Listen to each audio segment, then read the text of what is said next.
Okay, let's go for it. Let's So, hi do everyone. it. Thank you so much for coming. We're excited to share some information about CCP's 2026 fellowships. Today we have Kappy Mintie, who is the head of collections here at the Center for Creative Photography, and we're going to do this kind of like a webinar. She's going to give a brief presentation about the fellowship program and about the applications, and then we're going to open it up to questions. I believe everyone is automatically muted, so please, if you would, submit your questions in the chat in text form.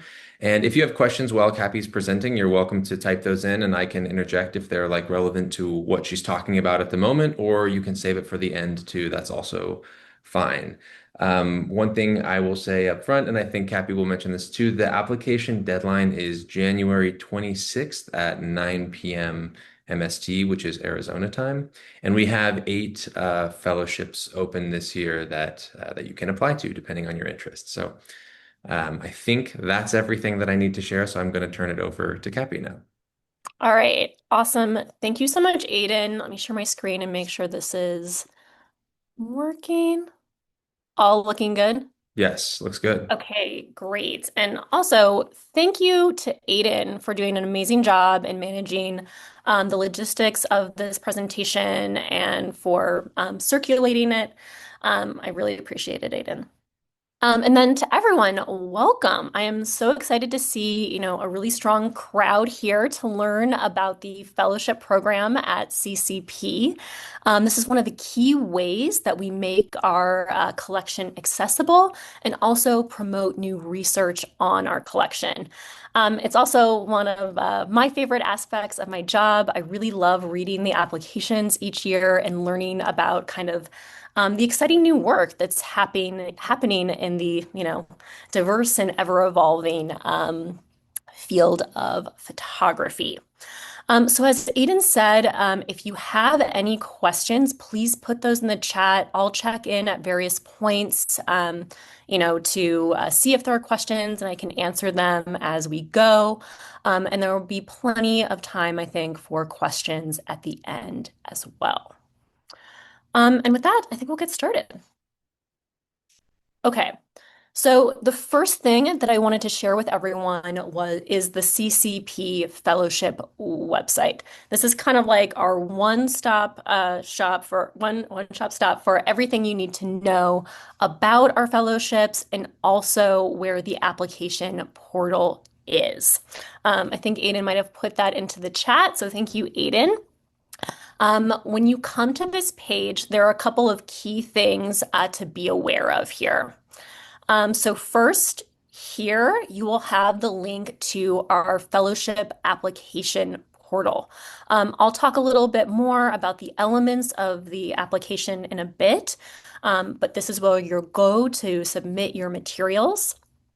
And then, as Aiden said just a moment ago, applications are due January 26th by 9 p.m. Arizona time. Please make sure to put that into your calendar and get the fellowships in on time because we are unable to review applications that come in late. Next, I wanted to highlight our fellowship assessment rubric. So this is the rubric that the selection committee will use when reviewing applications to determine which ones we will end up awarding fellowships to. Again, I'll talk about this in more detail in just a little bit, but it's a really great resource to look at before you write your application so you know kind of exactly what we're looking for. And also think it's a kind of useful document to review before you submit your application because you can do a kind of self-assessment again to see if you're kind of checking the boxes that we are looking for. And on the note of assessment, I should say that our selection committee for the fellowship program varies year to year. This year, the selection committee will include myself. It will include Ashley Swinford, who is CCP's public services archivist. It will also include Becky Senth, who is CCP's chief curator, and also Jennifer Saraceno, who is an assistant professor in the art history department at the University of Arizona. So as you can see, we have a lot of kind of, interesting perspectives that folks will bring to bear when reading these fellowships, and I'm really grateful to all of them for the time and attention that they'll give to this process.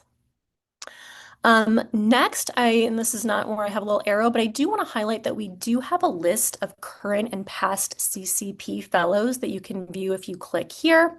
This can be useful to kind of know what kind of projects we've given fellowships to in the past. And then last, kind of going towards the bottom of the page, you'll see descriptions of the fellowships that CCP offers. And I'll describe these in more detail now.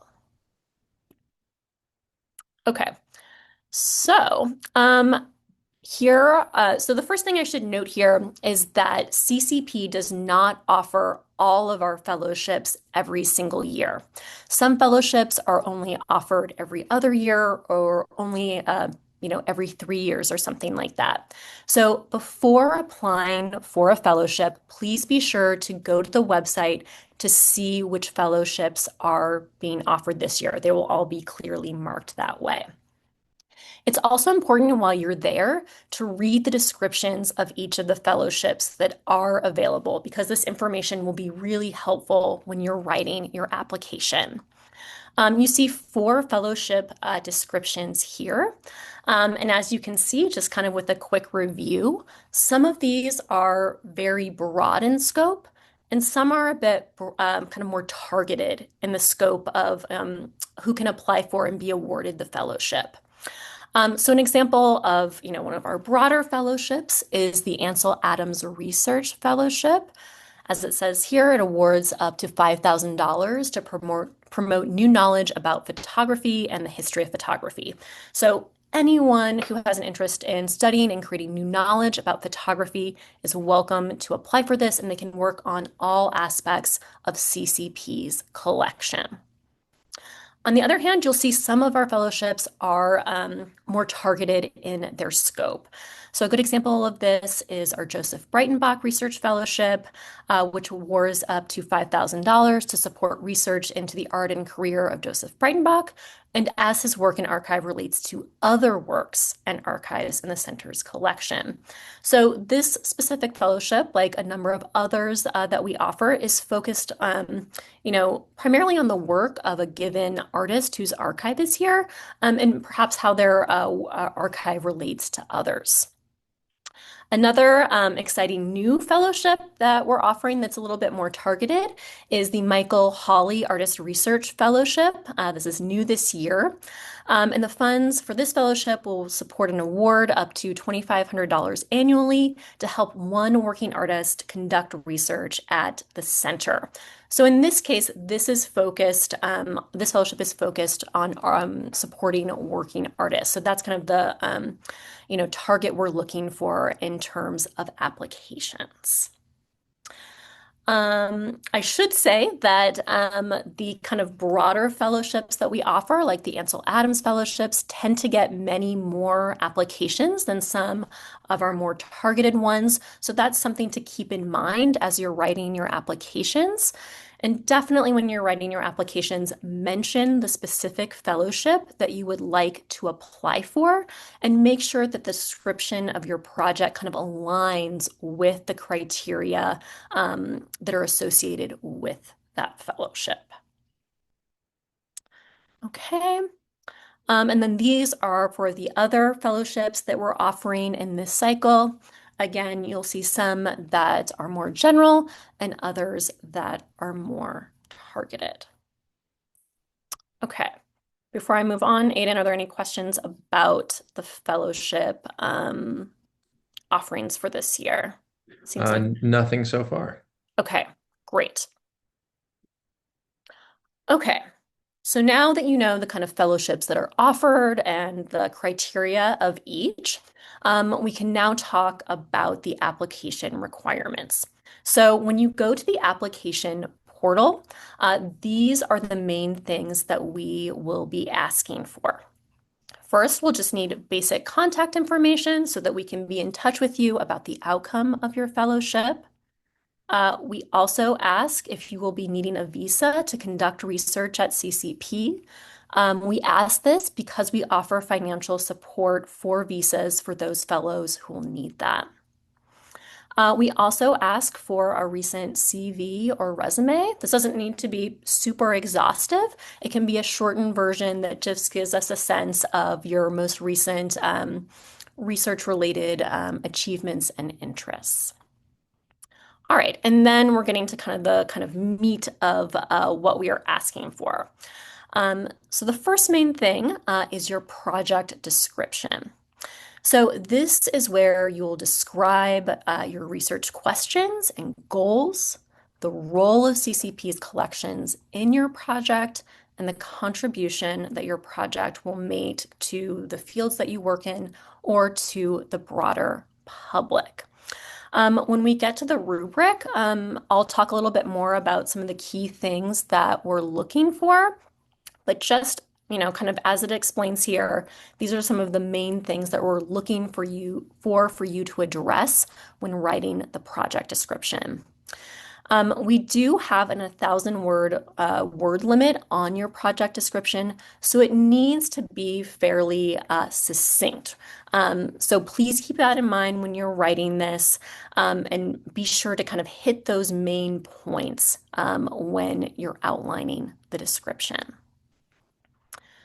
Next, we ask you to sort of list the collections that you plan to use when you are working at CCP. One of the primary reasons that we offer these fellowships is for folks to come and use our collections and build new research about them. And so as you're developing your project and your application, I want to strongly encourage you to look at our online fine print collection. And as well as our description of our archival holdings online. And there are websites for each of these that you can find very easily on our site. And we ask in the application that you list the materials that you're interested in using during the period of your fellowship.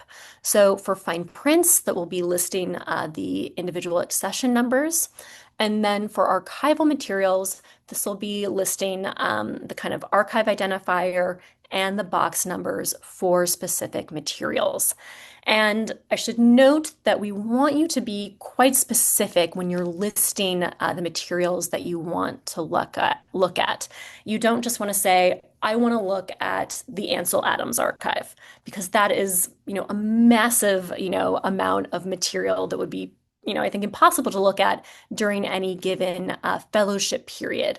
Rather, what we want to know are what specific aspects of that archive that you're interested in looking at that are related to your project and that will advance your research. So specificity is really key when describing the collections that you want to use. And then lastly, we ask for a brief description of how you plan to use your fellowship funds. So it's important here to think about which fellowship you plan to apply for, to note kind of, the typical amount that is awarded for that specific fellowship, and to kind of work from that amount when you're developing this kind of description of your budget. In terms of typical ways that the funds are used, usually folks use them to travel to Tucson, for their lodgings here, for reproduction fees, if they plan on, producing an article or something based on their research. And then also in this section of the application, we ask for you to say how long you anticipate being at CCP to do your research. And in some ways, this correlates to this question about, or the description of the collections that you will use. We want you to be specific there so we understand, how much time we think you'll need to actually review all of the collections that you plan on consulting to make sure that the project is achievable. Okay, so those are the main things that we ask for in terms of building your application. I'll now go into some more detail about what we look for when we are reviewing applications. Okay, so before I get to the rubric, these are sort of some overarching principles that the selection committee keeps in mind when we are reviewing CCP fellowships. So, looking to the first bullet point, and I've said this before, but I'll continue to stress this. One of the key things that we are looking for are projects that make primary and sensitive use of CCP collection materials. So, as you're writing your project description, as you're listing those collection materials to be used, please keep the collection at the heart of what you're writing, because one of the key points of the fellowship is to encourage access to these collections and to build new knowledge about it. So next, this bullet point is to say that, while of course we welcome traditional sort of academic research projects, we are also very interested in projects that expand the kind of research that could be done with CCP collections. So this can be a creative project, this could be a performance, it could be a work of journalism. There are so many ways that we see our collection being used. So please don't feel like you have to, submit an application that is like, okay, I'm going to write a, kind of traditional academic article. We're looking for things that go well beyond that and are excited to read about them. The third bullet point is really kind of there to say that we are interested in applications from folks who are interested in photography and the history of photography, regardless of their experience or educational level. So you do not need to have an advanced degree to apply for a CCP fellowship. They are open to anyone who is interested in conducting research with the collections and engaging with photography and its history. And then last, another key point that we keep in mind as we're reviewing is that we want to use these fellowships to allow folks with limited means of support to come do research at CCP. So this is something that could be mentioned in the part of your application where you're describing how your fellowship funds are used, to note how a fellowship would really make visiting CCP possible for you and your research. Okay, so now we can get into the specifics of the rubric, unless there are any questions. And again, I'm happy to Kappy, pause and there address there them. is one Yeah, question. Although I think you great. kind of answered it, I'm going to read it aloud Yes, anyway, just to make please. sure. Does the person submitting the proposal need to have a specific academic or professional background in photography? I'm a PhD student with a background in language, teaching, and learning, and I'm interested in exploring interdisciplinary ways of working with this in the borderlands, and photography is one of the fields I'm hoping to engage with as part of my work. Yes, we love interdisciplinary research projects and very much welcome them. And you do not need to have a specific background, that's, totally focused on photography to apply for one of our fellowships. So we try to make these as broadly open as possible because we're excited about the new kinds of research that could come from engaging with our collections from folks, coming from different backgrounds. Thanks, Kappy. Yeah. Any other questions right now? No? No, I think we're good for now. There are some that have come to me, but I think they'll be more relevant at the end, so I'll ask you then. Sounds great. Okay. So, all right, we're now going to come to look at different aspects of the assessment rubric. And again, this is what our selection committee members will use in kind of reviewing each of the fellowships and determining which fellowships will be awarded support. So the first kind of question category that we're looking at is the overall quality of the project. And this is primarily kind of looking at what we find in your project description. And so what we are most looking for are projects that have a strong sense of purpose and merit, clearly articulated research questions, and a strong description of project goals.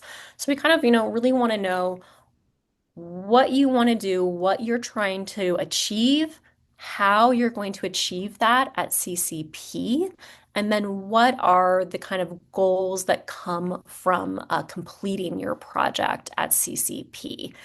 So I'd really kind of think about each of those points as you're thinking about this question of purpose and merit. Next, we are also thinking very much about the achievability of the project. And this is something that I mentioned earlier. We do ask in the description of how your fellowship funds will be used to estimate how long you plan to be at CCP and conducting research. And this will help us to understand how you're able to use the collections that you want to consult while you're here. So please be specific in how much time you plan to spend at CCP and also the collections that you would like to use so that we can know if there's a good match. In some cases, we find applications where people are trying to do and see, I think, way too much that could be happening within a period of a fellowship. And in some cases, we find that folks are maybe not trying to see enough given the amount of time that they plan to spend at CCP. So you want to strike kind of a nice balance of the time you'll be here and what you plan to look at. Okay, next, we are looking at the contribution of the application to the field or to the public. And what kind of projects we want to support are those that are significant to the applicant's field of study and those that offer a fresh perspective on a subject that builds on previous scholarship in new ways.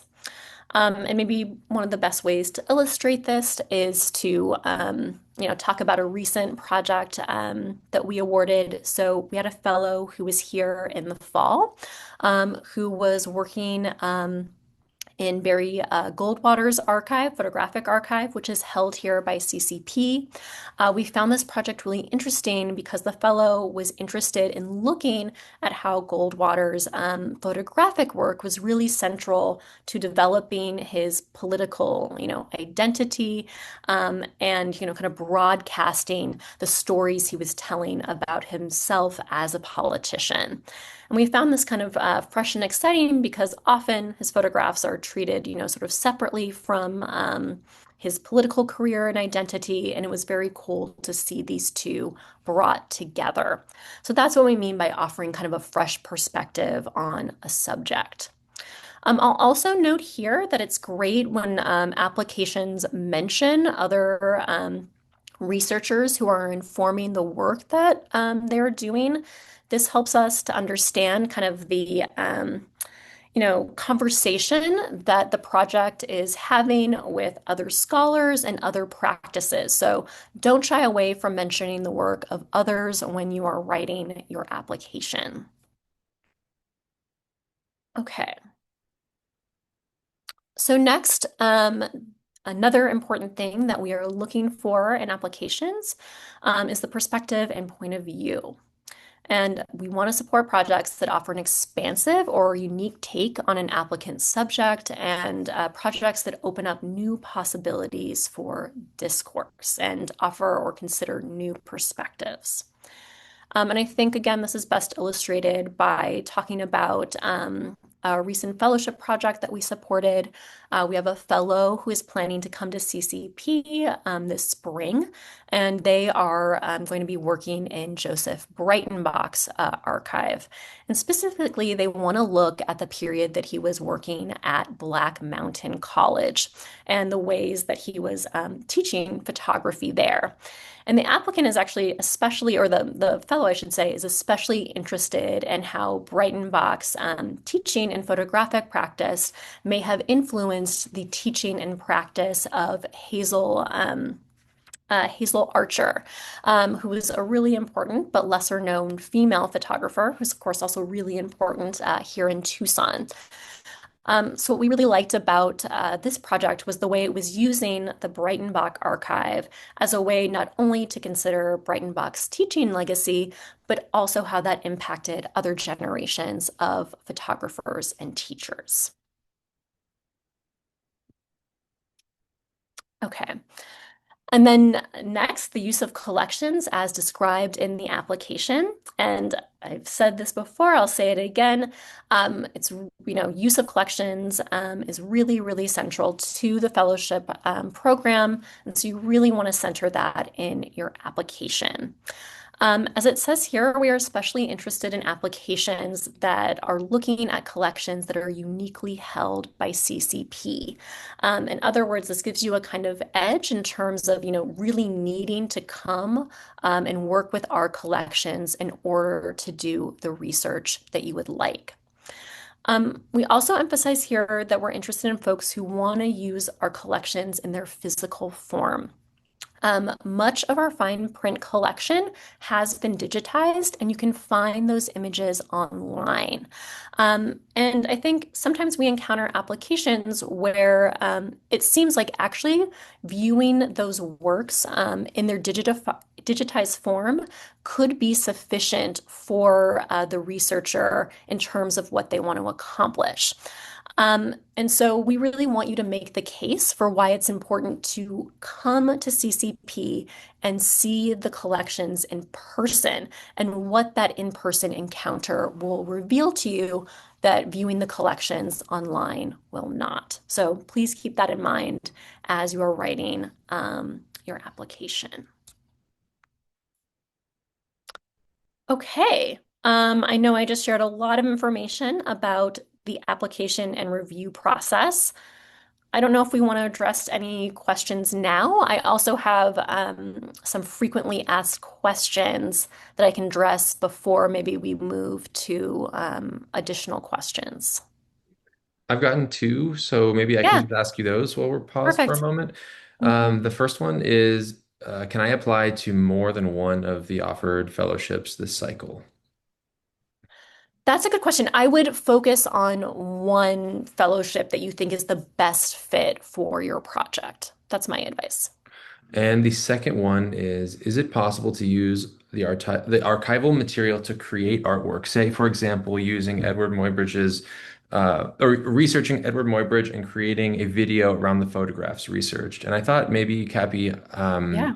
Megan's recent project as a fellow would be a good example of someone using the archives to create new work, new artistic work. Yes, yeah, absolutely. I think this is very much something that we encourage and, you know, would support. Of course, if you were going to use any of the, footage in a film, you'd want to, make sure all rights questions are cleared. So that's an important step, but very much we encourage fellows to incorporate and use, items from both the fine print or archive collection in their projects.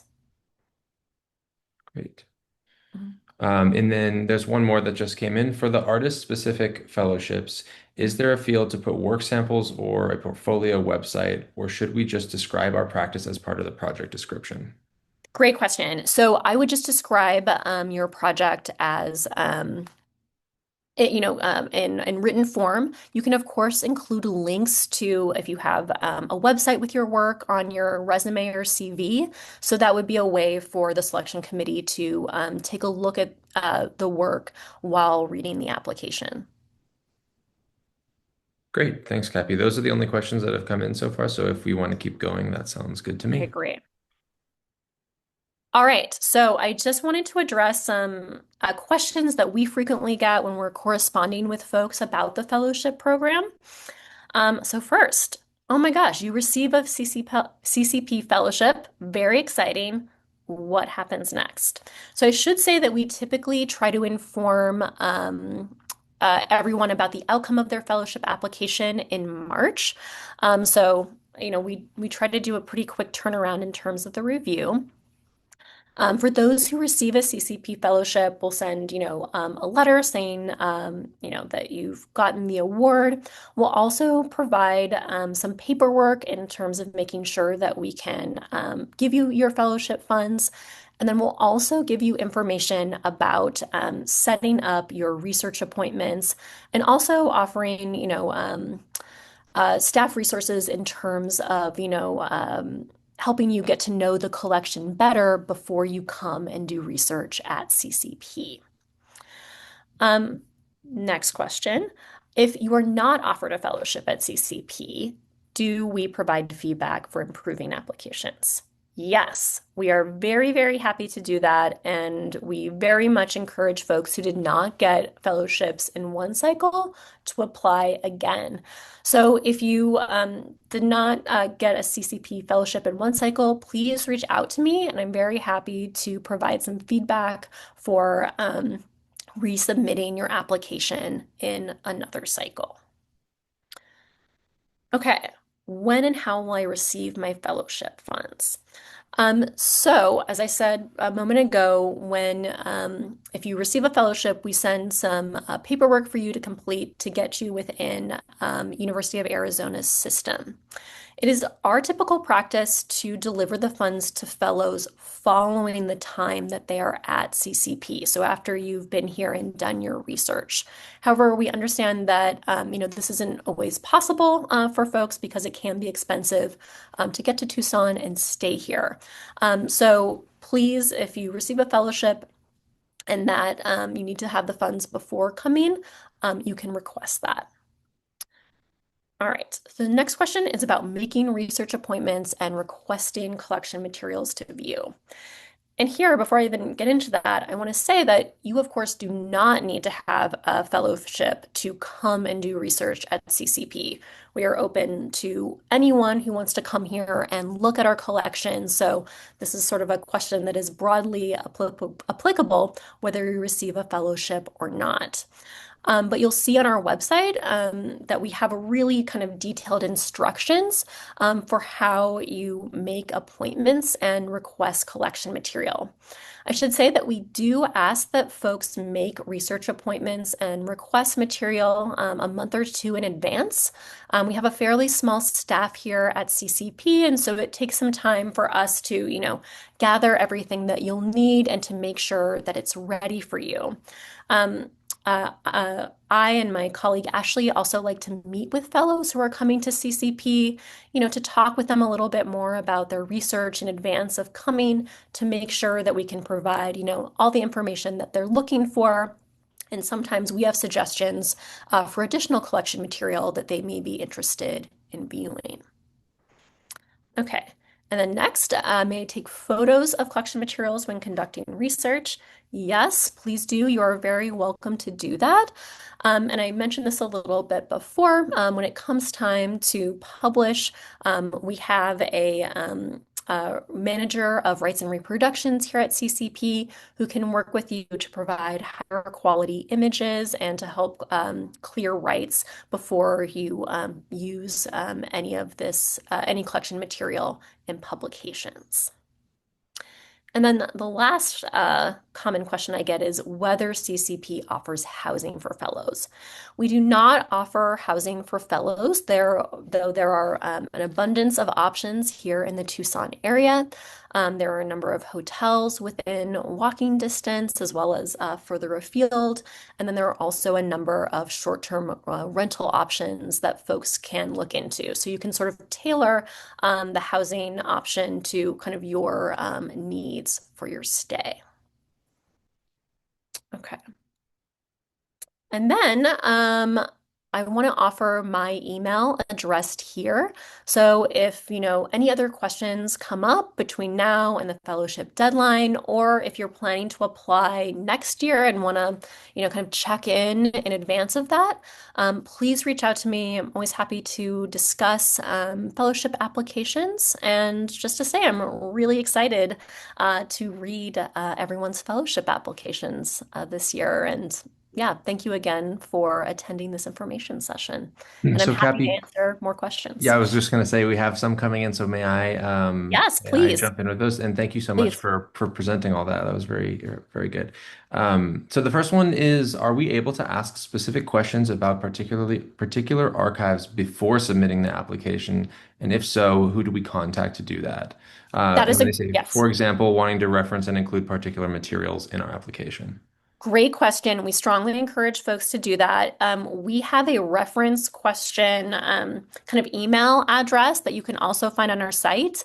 I should note that it does take a couple of weeks for us to respond. Again, we are a small staff and don't and we get a high volume of requests, so it can take some time to get back to you. So I know that might not be possible for this cycle, but for the future, certainly ask questions about, fine prints or archive materials in the future so that you can incorporate that into your fellowship application. Okay, thank you. The next one is it possible to work with other departments at the University of Arizona if the fellow is accepted, such as the American Indian Studies Department? Yes, I think that would be a wonderful idea. I would imagine that the fellow would sort of facilitate that on their own, though we're also happy to help do that. But I think, yeah, working across departments and meeting with others is a really great way to use your time while at CCP. Thank you, Kappy. What would you say is a good balance of materials for us to request that will make our projects possible? That's a great question. So it really depends on how long you are planning to be at CCP and, how you plan to engage with the material. If you're wanting to read a significant amount of correspondence, I imagine, that will take a significant amount of time for someone to do. So, what I would do is to think about your own pace and research. You can be ambitious in terms of how much you request, but I wouldn't be unreasonable in how much you request. I go back to that example, and we often see this in application. It's like, I just want to look at the whole Ansel Adams archive. And it's like, that's more of a lifetime project than a, fellowship size project. So, yes, again, we welcome specificity and, don't kind of get carried away in terms of, trying to go through these really enormous archives during your time here. Great, thank you. Do you provide fellows a dedicated workspace at CCP while they're completing their fellowship? That's a great question. So we have the Volkerding Study Center here, which is where our fellows do most of their work. So yeah, you will have a kind of dedicated table in our study center while you're doing your research. I should note that in some cases we have more than one fellow at CCP at a time. So there may be another person in the room. They'll be at a different table than you. I actually think it's really great when multiple fellows are here at once because they can often, talk about their research together and, share ideas. And I think that just adds to the kind of excitement of the research process. Great. Is there a darkroom on site or any partnership with the University of Arizona that could involve the use of a darkroom? That is a good question. There is not a darkroom on site, and we do not have a specific partnership to enable that. So I think that would be something that the fellow would pursue on their own. Okay, great. If awarded a fellowship, are there times during the calendar year that research appointments are not able to be scheduled? Yes, this is a great question. So we've done that over the past year due to some our new cold storage facility here and making some time for work to be done on that. Though in the next fellowship cycle, there will not be those limits on when fellows can come. Though I will note that you need to kind of complete your fellowship within the fiscal year in which you receive it. So that is coming from, I think, beginning in July through the end of June of the following year. Great. Thank you. Is it possible to request a location for the exhibition of work created by the artist-specific fellowship? Wait, could you repeat that, Aiden? Is it possible to request a location for the exhibition for exhibiting the work created by the artist-specific fellowship? You mean in terms of like hosting an exhibition of the work, or Yeah, like is it maybe is I wonder if it's like can we help facilitate a location where that work could be exhibited? I If would say I'm understanding unfortunately correctly. at present that is not something that we are able to facilitate. Okay, good to know. I'm caught up on the questions now, so if anyone has any other questions, please feel free to type them in the chat now.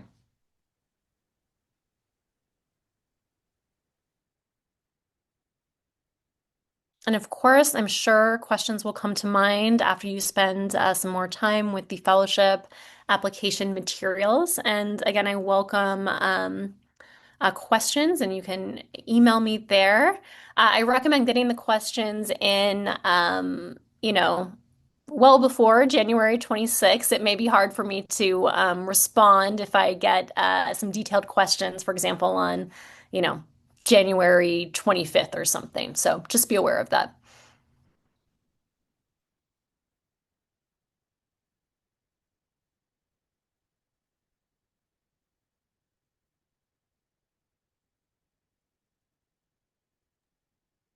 Kappy, someone is wondering regarding the workspace, what is the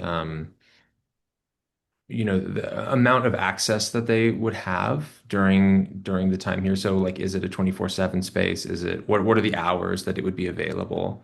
Yes, so our hours are from 10 to 4:30 Monday through Thursday. Those are the hours of the Volkerding Study Center. Great, thank you. And then we got another question in response to the question about exhibiting work from the artist-specific fellowship. Can research work involve having an exhibition at the end of the fellowship at CCP? Again, I don't think that's something that we would be able to. I mean, so when we're reading fellowship applications, that sort of separate from our exhibition schedule. So we're not able to guarantee that there would be an exhibition of work at the end of the fellowship. Great, thank you, Kappy. I'm caught up again, but happy to field a few more if they come in.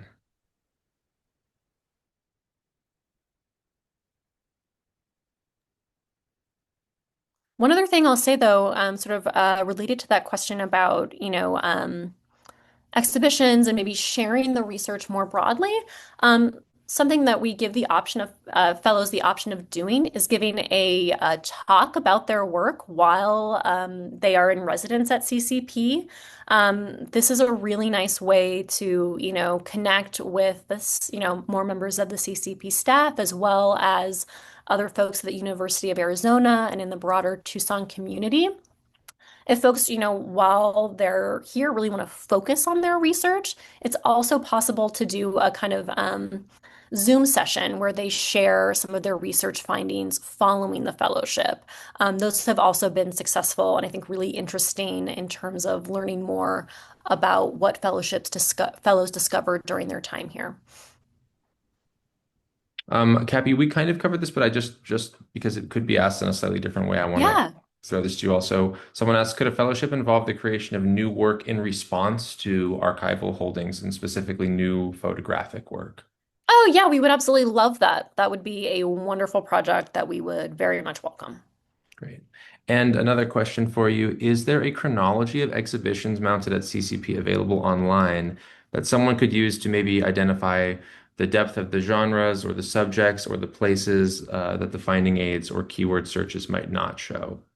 That's a great question. I think that would be, I don't think that information would be on our website. It would be in our archives here. So that would be something that someone could consult while doing a fellowship at CCP. Great. We're caught up again. Okay. And I can stop sharing my screen.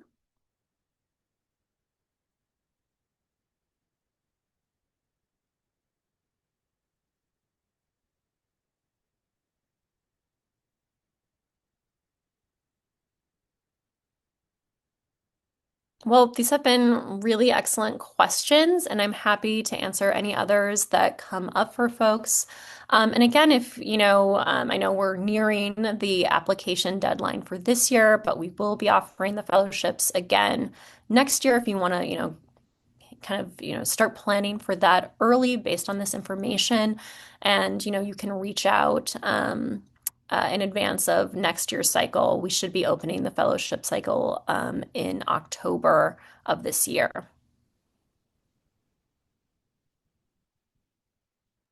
Thank you so much, Kappy. Thank you for all Yeah, the of helpful course. information. And yeah, just to say again, I'm really excited to read another really interesting group of fellowship applications and yeah, to learn a lot more about what's going on in the field. So, yeah, I'm looking forward to hearing from you all.